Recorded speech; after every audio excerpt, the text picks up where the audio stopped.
축살롱! 축구살롱에 오신 여러분을 환영합니다. 이번 주도 어김없이 제 양쪽에 우준일, 예, 그리고 좌덕연, 예, 어서 오십시오. 아유, 예, 반갑습니다. 또 일주일 잘 보내셨죠? 네. 아, 근데 오늘 굉장히 그 인상 깊습니다. 요즘 그 깊어가는 계절, 두 분 또 오늘 되게 가을 남자처럼 두 분 다 이렇게 재킷을, 이거 뭐죠?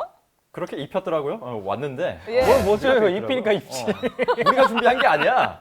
구독. 자, 오늘 첫 번째 순서로 들어가도록 하겠습니다. 주간 이슈 알아보는 시간이죠. 소준일의 골 때리는 이슈. 예, 오늘도 소식을 두 개를 준비를 해왔습니다. 첫 번째는 역시 국가대표팀, 남자 축구 국가대표팀과 또 올림픽 대표팀의 그 경기와 똑같은 형식의 경기가 여자 축구 대표팀에게도 또 열리게 됐습니다.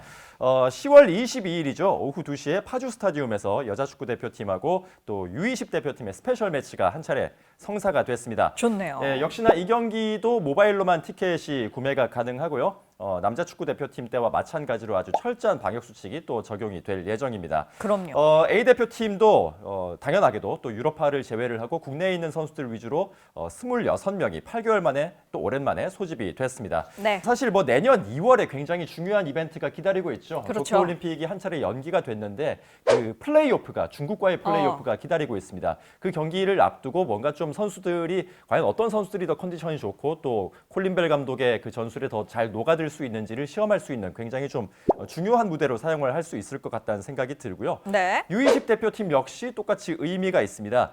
내년 1월에 코스타리카에서 U20 여자 월드컵이 또 열리게 되는데 그 대회를 앞두고 또 자신들의 전력을 한번 점검을 해볼 수 있는 소중한 기회가 될 텐데요.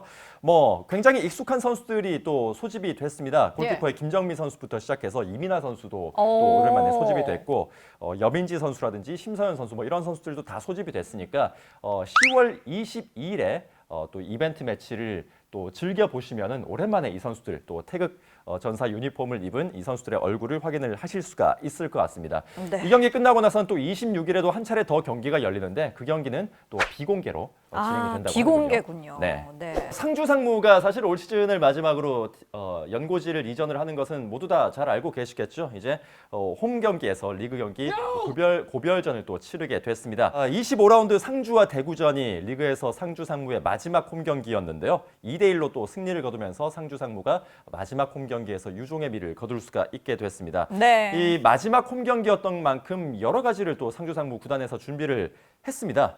제한적인 관중 입장만이 또 허용이 되고 있는 상황이기 때문에 티켓 예매가 사실 전량 인터넷으로만 진행이 되고 있잖아요. 네네. 그런데 뭐 젊은 사람들이야 별 문제가 없지만 이 IT 기술을 사용을 하는데 약간 좀 제한이 있는 분들도 계실 수가 있기 때문에 네네. 그분들을 위해서 또 예매 도우미를 운영을 했었고 11월 22일에 전역하는 선수들이 있습니다. 이 선수들이 김민혁, 김선우, 김진혁, 박세진, 배재우, 송승민, 황병근 이렇게 이 선수들이 있는데 이 선수들의 전역식 역시 홈 팬들 앞에서 한 달 정도 좀 앞당겨서 이렇게 미리 진행을 하는 그런 이벤트를 가졌고요. 네. 홈 경기 출석 도장 이벤트도 온라인으로 확장을 해서 또 역시 운영을 했었고 편파 중계 역시 뭐 인터넷에서는 꽤나 또 유명하신 분이죠. 상도동 말디니 씨를 비롯해서 또 치어리더 분들과 함께 그렇게 편파 중계를 진행을 했다고 하는데요. 네. 편파 중에 재밌겠네요. 네, 뭐 했다고 하는데 뭐 제가 연락을 했었어요. 뭐 잘하고 왔냐 하고 물어보니까 네. 형님 존경합니다 이러더라고요. 힘들었대 자기도.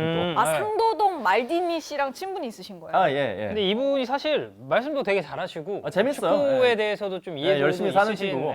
분이라서 네, 그래서 이 황덕연이가 또 유럽으로 갔을 때 여러 또 대체자들이 필요하지 않습니까? 이 상도동 예를 말디니 들어서 형님도 후보군이었나요? 예를 들어서 이 장영훈 코치가 안 된다, 좀 바쁘다, 뭐 중계 일정이 있다 이러면 또 이제 또 우리 진영이 박진영 군을 또 불러다가고. 아, 본명인가요? 본명이에요. 상도동 말디니. 상도동 말디니의 본명이 이제 진영인데 박진영이요? 네, 박진형. JYP요? 영 말고 형. 형이요, 형. 박진영. 네, 박진형 씨인데 그분 역시 HYP요, HY. They ask you how you are, you just have to say that you're fine. 상주 상무가 곧 역사 속으로 사라지게 되겠죠. 다음 시즌부터는 연고지를 옮겨서 K리그에 또 참가를 하게 되겠는데 사실 뭐 저희 방송에서 올해도 말씀을 드렸었죠.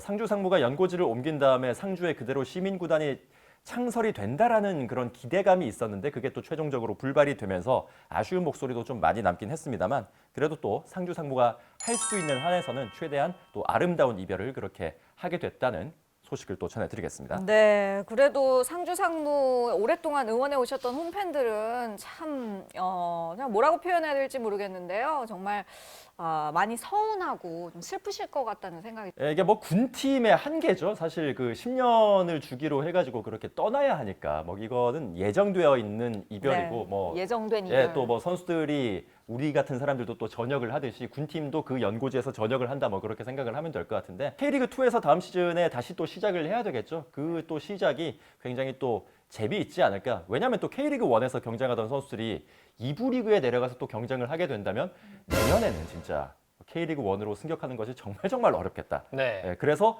올 시즌에 길을 쓰고서라도 K리그1으로 올라오려고 하는 K리그2 팀들의 경쟁이 굉장히 격화가 되고 있다. 뭐 이런 네. 얘기까지 할 수가 있겠습니다. 네, 그리고- 저희가 예. 사실 이제 저번 방송에서 K리그2 얘기를 잠깐 했었는데 지금 승격 전쟁도 볼만하기 때문에 네. 이번에 정말 어떤 팀이 올라올지 끝까지 가봐야 좀 알 수 있지 않을까 싶기도 하고요. 네, 내년은 정말 더 기대가 되는 이 K리그 무대가 되겠습니다.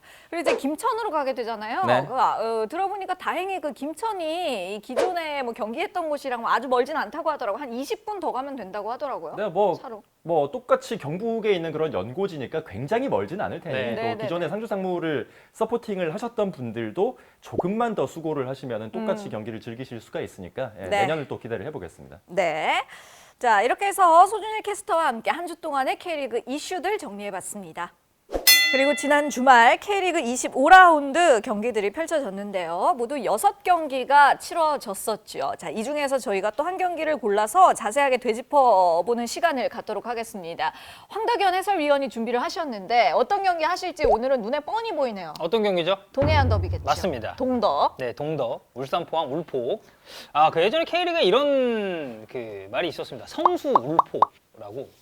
그 K리그에서 전통적으로 좀 강했었던 네 팀을 이제 일컫는 말이었거든요. 성수, 성남 수원이요. 네. 오. 성남, 수원, 울산, 포항을 이제 성수 울포라고 불렀었어요. 성남 수원 어떡하냐, 지몬미. 그렇죠. 네, 지몬미라는 말 굉장히 오랜만에 들어보네요. 옛날 사람. 예스러운 그런 표현. 네, 그렇죠. 약간 신세대 이런 말이랑 비슷한. 본인들은 안 X세대 썼던 막 이런 거. 네. 본인들은 안 오렌지족 썼던 것처럼.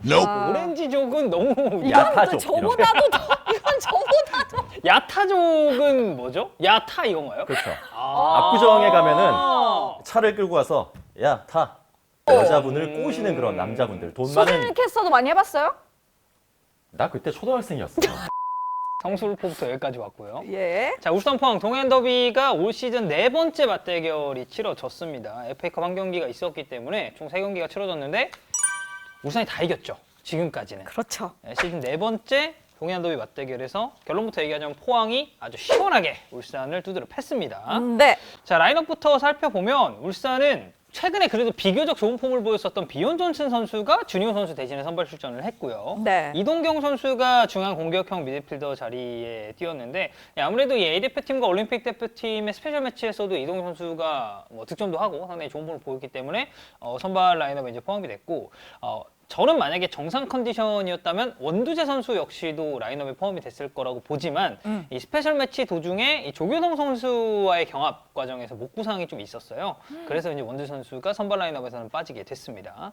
포항 같은 경우는 송민규 선수와 팔로세비치 선수가 선발 라인업에서는 제외가 됐습니다. 아무래도 이 두 선수가 제외가 됐다는 것, 최근 포항 공격을 거의 뭐 이 두 선수가 이끌었다고 해도 과언이 아니었기 때문에 맞아요. 이게 제외됐다는 것 자체가 김기동 감독이 어느 정도 후반을 도모하는 라인업으로 선수들을 좀 구성을 했다라고 봐주시면 될 것 같습니다. 네. 자, 결론부터 이야기를 좀 하자면 울산이 자멸한 경기다. 이렇게 좀 정리를 할 수가 있지 않을까 싶네요. 자멸이다. 그렇죠. 저는 사실 포항이 이제 이날 선제골을 넣었는데 0대1 상황까지도 충분히 좀 뒤집을 수 있는 여력 그리고 저력이 있다고 생각을 했었습니다만 막판 연이은 퇴장으로 인해서 스스로 경기를 좀 던져버린 셈이 됐습니다. 이 일류첸코가 헤더골을 터뜨렸단 말이에요. 근데 이 사실상 저는 이 골이 포항이 이 경기 전체를 좀 잡고 흔드는데 굉장히 결정적인 역할을 했다라고 생각을 합니다. 이게 왜 그러냐면 제가 앞서서 포항이 송민규 선수와 팔로세비치 선수를 이제 뺐다고 말씀을 드렸잖아요. 이게 후반을 도모하기 위해서였는데 제 그냥 이제 뇌피셜입니다. 김기동 감독은 아마 전반을 0대 0으로만 끝내도 괜찮겠다라고 생각을 했었을 거예요. 근데 여기서 만약에 득점까지 넣었다? 이 보통 뭐 그렇다고 해서 이날 포항이 뭐 선수비 후역습 전술을 뭐 구사했다 이런 얘기는 아니지만 네. 이 일단 지키고서 후반을 도모하는 팀이 가장 조심해야 될 것 첫 번째가 선제골을 실점하는 겁니다. 근데 선제골 실점은커녕 선제골을 오히려 본인들이 넣었죠. 그러다 보니까 경기를 상당히 좀 유리하게 풀어갈 수가 있게 됐고 이 포항이 선제골 이후에 높은 지역에서 압박을 지속한 것이 아니라 라인을 내리면서 안정적으로 수비하는 데 생각보다 좀 집중력을 보였습니다. 네. 압박 같은 경우는 본인들의 진영에서 딱 필요한 만큼만 펼치게 됐고요. 특히나 뭐 팔라시오스 같은 경우는 거의 윙백처럼 플레이하면서 이 울산의 좌측면 이날 이제 팔라시오스가 우측으로 나왔기 때문에 울산의 좌측에 위치하고 있는 홍철 선수가 계속해서 이제 좀 그렇죠. 매치업이 될 수밖에 없었거든요. 네. 그러다 보니까 이 홍철의 공격력을 제지하는데도 팔라시오스가 굉장히 큰 역할을 해줬습니다. 이날 이제 센터백 라인을 불투이스 선수랑 정승현 선수가 이제 구성을 하게 됐는데 불투이스 선수 같은 경우는 이날 수비 지역에서 상당히 불안한 패스를 몇 차례 시도하면서 흐름을 끊는 실수를 범하기도 했고요.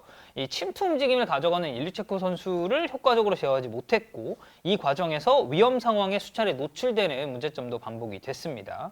이 울산 입장에서 한 가지 조금 더 아쉬웠었던 부분은 윤빛가람 선수가 수비 가담을 생각만큼 적극적으로 하지는 않았다는 부분을 좀 꼽을 수가 있겠습니다. 네. 즉 상대가 역습으로 전환을 할 때 빠르게 복귀하는 속도 자체가 상당히 느렸었고 이렇게 경기가 안 풀리다 보니까 이 후반 들어서 김도훈 감독이 이 서령우 선수가 위치한 우측면의 공격 전개가 좀 잘 안 된다는 것을 인지하고 풀백으로 나왔었던 김태환 선수를 올리고 서령우 선수를 우측 풀백으로 내리는 선택을 합니다. 이 울산이 사실 주니오 투입 이후에 중앙 지역에 상당히 좋은 장면을 몇 차례 만들었었는데 이건 제 개인적인 생각입니다만 주니오와 비온 존슨 투톱을 이제 사용을 하는 것은 이 하고자 하는 방향성이 좀 너무 뻔하다는 생각이 좀 듭니다. 어쨌든 장신 공격수 2명이 있다는데 여기에서 뭐 가운데로 패스 플레이를 짧게 썰어갈 것도 아니고 더군다나 공격력이 좋은 김태환을 위로 올렸다? 이건 사실 크로스에서 중앙에서 해결하겠다는 얘기거든요. 근데 포항 입장에서는 당연히 이렇게 트윈타워가 구성이 됐을 때 조금 더 사전에 알고 있었기 때문에 막기가 좀 더 쉽지 않았나라는 생각이 좀 들기도 하고요. 네. 이 경기가 약간 재밌어지려는 찰나에 이 후반 시작 10분 정도 지난 시점에 불투이스 선수가 퇴장을 당하는 사건이 벌어집니다. 이 상대 이 골키퍼와 이제 1대1 상황을 맞게 됐는데 여기서 불투이스 선수가 일리체코 선수에게 이제 태클을 가하면서 이 김우성 조심이 뭐 바로 레드 카드를 꺼내 들었는데 밑쪽에서 정승현 선수가 커버를 들어오고 있긴 했습니다만 이 김우성 조심의 판단은 골키퍼와의 1대1 상황이었다고 판단을 했고 명백한 득점 찬스라고 봤기 때문에 또 빨간 딱지를 꺼내든 게 아닌가 싶습니다. 네. 이게 사실 뭐 한 명이 퇴장당한 것까지는 뭐 저는 그럴 수 있다고 생각을 합니다만 한 5분 뒤에 비온 존슨 선수가 바로 퇴장을 당했죠. 근데 이 퇴장당하는 과정 자체가 사실 너무 고의적으로 발을 들었다가 또 내리는 장면이 있었기 때문에 이거는 뭐 저는 변명의 여지 없이 명백한 퇴장이라고 생각을 하고 네. 솔직히 조금 보태서 과장해서 얘기하면 이거 진짜 멍청한 행동입니다. 왜냐면 왜 이렇게 웃으시죠? 아니 왜 남한테 이렇게 막말을 하세요? 아니 근데 이거는 진짜 솔직히 말해서 울산 팬들이 이 경기 보신 분들 진짜 복장 터졌을 거예요. 왜냐면 불투이스 퇴장? 그럴 수 있습니다. 이거는 상대 공격수를 저지하려다가 그런 거니까요. 근데 비온 존스는 진짜 너무 쓸데없는 행동이에요. 이거는 안 해도 될 그리고 나오지 않아도 될 레드카드가 나왔다는 점 이미 조기 우승을 확정을 했거나 아니면 뭐 굉장히 좀 넉넉한 승점 차로 앞서가고 있다라고 했을 때 그래도 욕을 먹을 짓이긴 한데 사실 이 경기 끝나고 나서 결국 전북이랑 울산 승점이 똑같아졌거든요. 비온 존슨 퇴장 당하면서 이후 게임은 뭐 완벽하게 포항 사이드로 이제 진행이 됐고요. 일류첸코 선수의 추가골 그리고 교체 투입된 팔로세비치의 멀티골이 나오면서 경기에 종지부를 찍게 됐습니다. 네. 이 포항이 이날 승리로 이제 8경기 연속 무패 7승 1무를 기록하면서 3위 굳히기에 돌입을 하게 됐고요. 김기동 감독이 이번 동해안 더비를 진짜 준비를 많이 했대요. 그래서 지난 시즌 최종전에서 포항이 울산을 또 잡아내지 않았습니까? 맞아요. 그때 당시 입었던 옷을 꺼내 입고 전력 분석관, 코칭 스텝이 거의 뭐 밤낮 없이 이제 회의도 하고 뭐 훈련도 하면서 울산전 승리를 위해서 좀 노력했다고 하고요. 예. 이 김기동 감독이 이날 경기 이제 포인트로 봤던 게 중원 싸움이었는데 이승모 선수가 사실 이날 공격형 미드필더로 이제 나왔습니다만 원래는 한 칸 밑에서 뛰는 선수입니다. 그렇죠. 중앙 내지는 이제 수비형 미드필더에서 뛰는 선수인데 이날 이승모 선수 공미 기용을 결정을 했고 이승모 선수에게 적극적인 압박을 지시를 하다 보니 이 포항의 중원 압박에 울산이 상당히 좀 고전했었던 경기 흐름이 펼쳐졌습니다. 예. 이 김기동 감독이 포항 선수단에게 가장 강조했었던 부분이 우리보다는 울산 입장이 훨씬 더 급하다라고 해서 이제 심리 싸움도 유도를 좀 했다고 하는데 김기동 감독의 포항이 또다시 굉장히 중요한 길목에서 울산을 잡아내주면서 전북에게 역전 우승을 할 수 있는 어떻게 보면 기회를 좀 마련했다고 볼 수가 있겠고 저번 방송에서 제가 굉장히 당당하게 포항승을 예측하지 않았습니까? 아니 오늘 표정이 없으세요? 네, 아, 뭐 졸리세요? 아닙니다. 네 예측하지 않았습니까? 예. 네, 역시나 지금까지 제가 못 맞춘 게 이제 컨셉이었다는 게 이런 중요한 길목에서 좀 드러나지 않나라는 생각으로 오늘 리뷰 마무리해 보도록 하겠습니다. 본인이 지금 정리하시는 네, 거니까. 뒤에 욕할까봐 제가 그냥 빨리 마무리하겠습니다. 구독. 자, 황덕현 해설위원과 함께 울산, 포항 올 시즌 마지막 동해안 더비 리뷰를 해봤습니다. 말디니가 뭔가요? 진짜 몰라서 묻는 거예요. 저 처음 들어봤는데요. 네. 말디니 모르고 해리케인 한다? 그러면 오케이입니다. 이렇게 용기를 주시면 안 돼요? 난 좀 약간 놀랐어요.